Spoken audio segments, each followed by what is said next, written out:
To go back earlier this morning, I spoke of the immigration hearings we've held and how important they are, I believe, not only to the Senate but to the country. It's been an extraordinary series of hearings. 42 witnesses spoke about the need for meaningful immigration reform.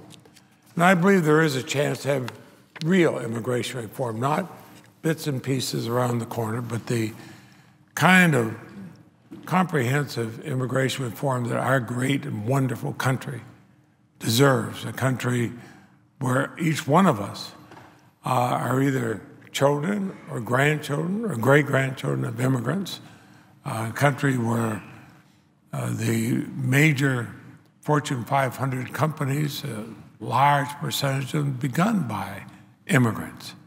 We heard from dreamers and farmers, business people, religious leaders, economists, government officials, practitioners, law enforcement advocates, and others.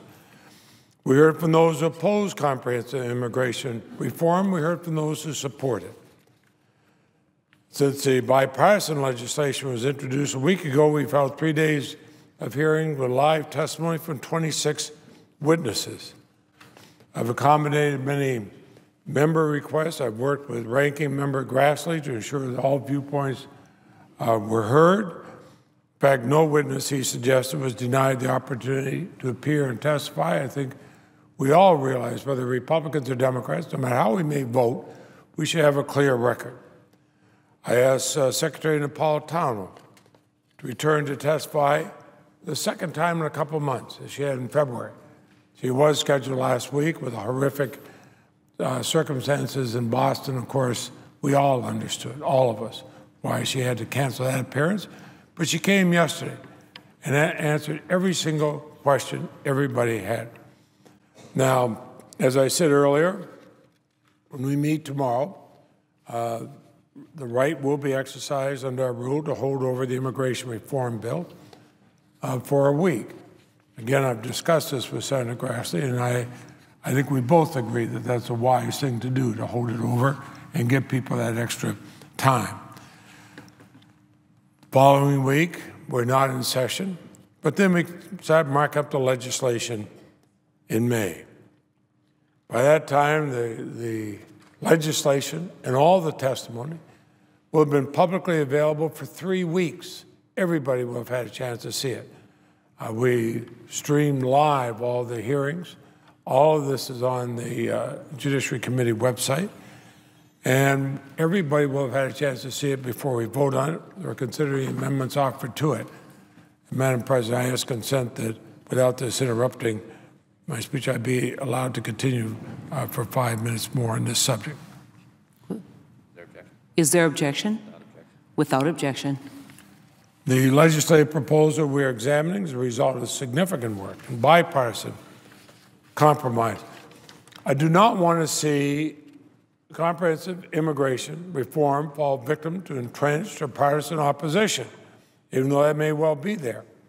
In the course of our hearings, I quoted my dear friend of many years, Ted Kennedy, one of the lions of this body.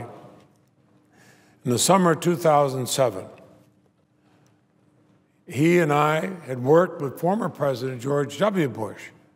I worked very closely with him to have comprehensive legislation, but that immigration reform was being blocked in the Senate.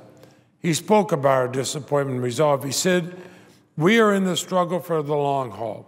Today's defeat will not stand. As we continue the battle, we'll have ample inspiration in the lives of the immigrants all around us. From Jamestown to the Pilgrims to the Irish to today's workers, people come to this country in search of opportunity. They have sought nothing more than a chance to work hard and bring a better life to themselves and their families. They come to our country with their hearts and minds full of hope." So I urge all senators to consider the recent testimony of Jose Antonio Vargas, Gabby Pacheco, and the families that can be made more secure by enacting comprehensive immigration reform. Because the dysfunction in our current immigration system affects all of us. And I hope that our history, our values, our decency can inspire us finally to take the action we should to reform our immigration laws. I know this is something my maternal grandparents, who were so proud to come to this country, speaking a different language, beginning a business, raising a family, seeing their grandson become a member of the United States Senate. I know that's the way they would feel.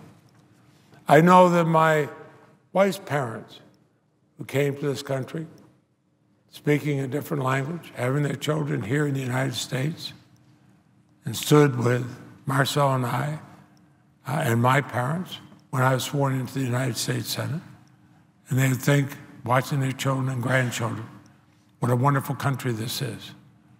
It should be the way for those who want to come here.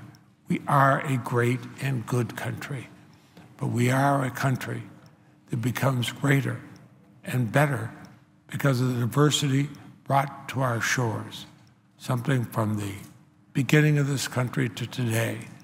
Let's make it possible. Madam President, I ask my full statement be made part of the record. Without objection.